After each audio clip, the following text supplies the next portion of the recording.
తమని ప్రార్థిస్తున్నాను దేవా.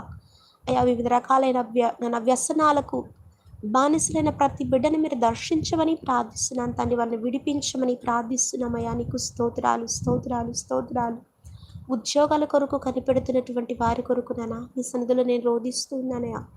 అయా నాయన ఉద్యోగం లేకపోతే నాన్న ఎంత బాధ, నెమ్మది దయచేయండి అయ్యా. అయా ప్రభువా వారికి ఒక మంచి ఉద్యోగాన్ని దయచేయండి తండ్రి. అయా నాయన ఉద్యోగము దయచేయండి నాయన. ఉద్యోగం లేకపోతే దేవా కుటుంబాలు అవమానాలు, దేవా బయట అవమానాలు.